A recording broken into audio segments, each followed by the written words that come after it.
এখানে মাশরুম নিয়েছি, মাশরুমের আমি ঝাল করব।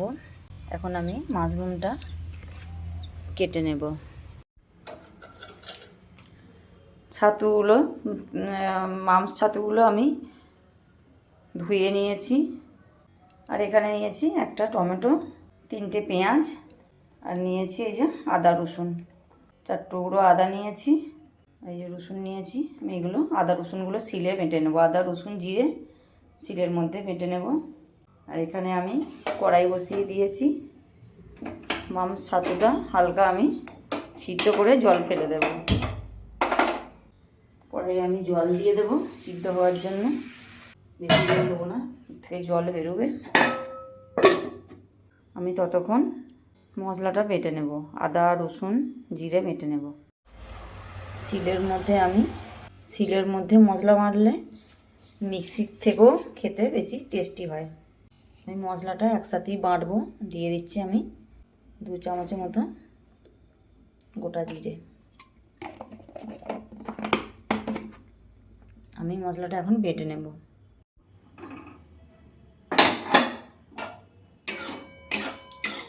দেখো কমে একদম একটুখানি হয়ে গেছে।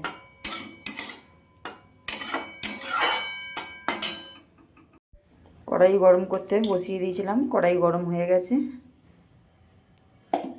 মাশরুমগুলো আমি হালকা ভেজে নেব।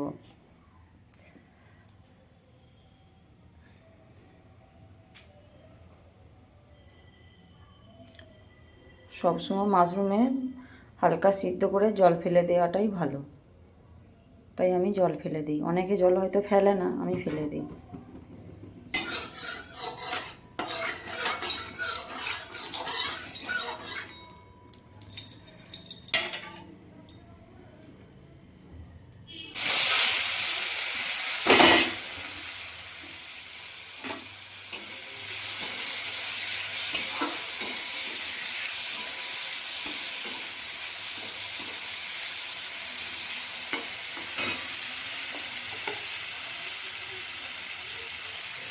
হলুদ দিয়ে দেবো।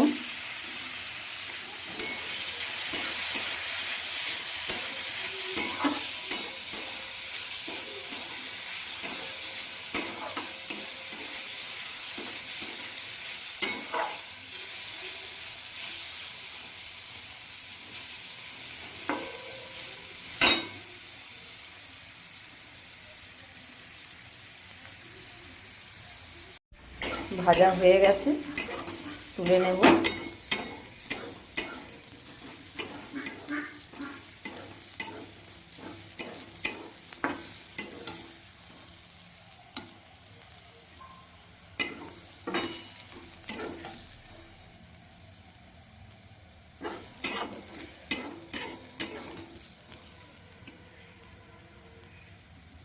তুলে নিয়েছি। কড়াইয়ে আমি আবারও তেল দিয়ে দেব।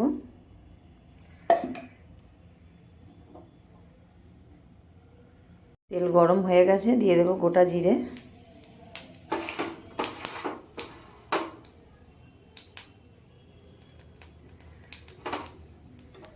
কেটে রাখা পেঁয়াজ,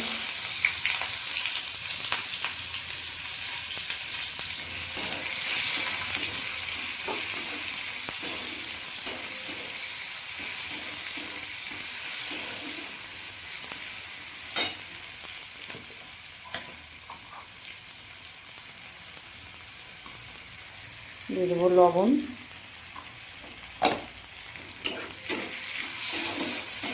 পেঁয়াজটা আমি ভেজে নেব একটু লাল লাল করে।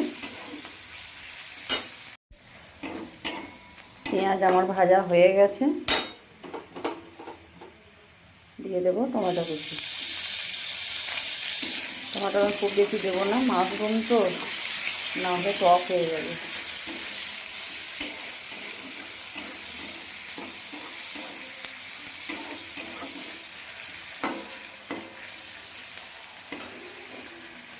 দিয়ে দেবো মশলা, যেটা আমি আদা জিরে রসুন বেটে রেখেছিলাম, দিয়ে দেবো।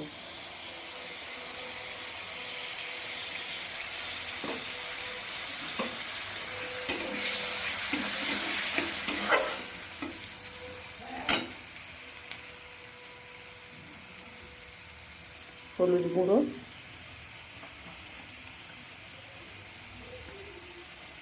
লঙ্কার গুঁড়ো,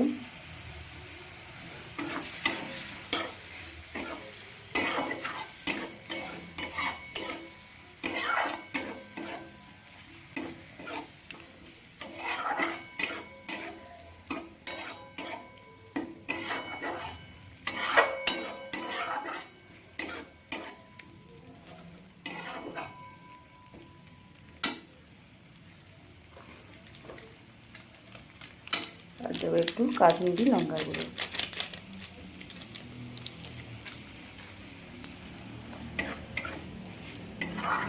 আমি এখন মশলাটা ভালো করে কষিয়ে নেব।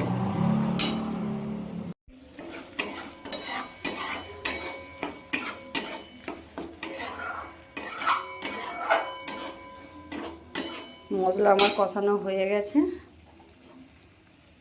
ভেজে রাখা মাশরুমগুলো আমি দিয়ে দেব।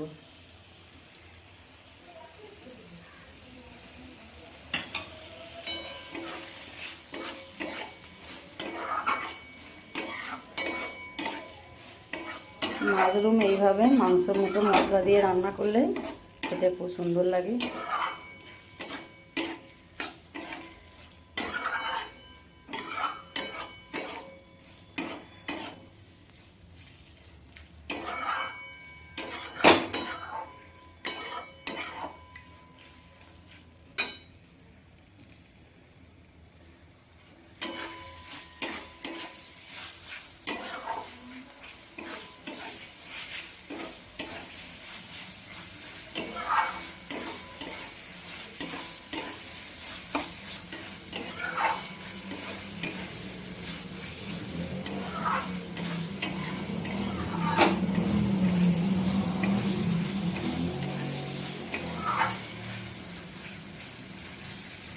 এরপর আমি জল দিয়ে দেবো।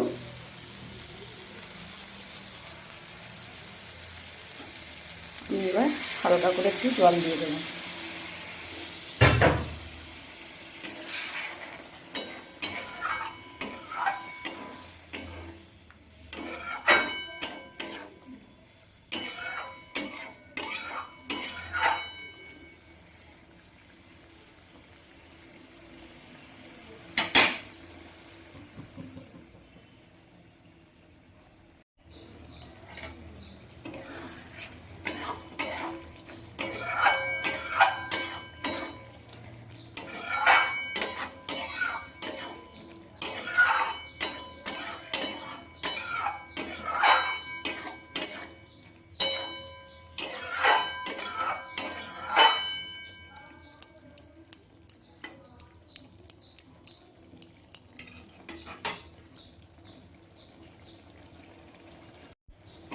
দেখো রান্নাটা আমার হয়ে গেছে। গ্যাসটা আমি বন্ধ করে দিলাম। আমার রান্না যদি ভালো লেগে থাকে সকল বন্ধুদের কাছে অনুরোধ রইল আমার চ্যানেলটি সাবস্ক্রাইব করে দিয়ে আমার পাশে থাকবে। আমার সকল বন্ধুরা যেন ভালো থাকে, সুস্থ থাকে। আর মাশরুম এইভাবে একবার রান্না করে খেয়ে দেখবে, খুব সুন্দর খেতে। পুরো মাংসর মতন মশলা দিয়ে করলে মাংসর মতনই টেস্ট লাগে।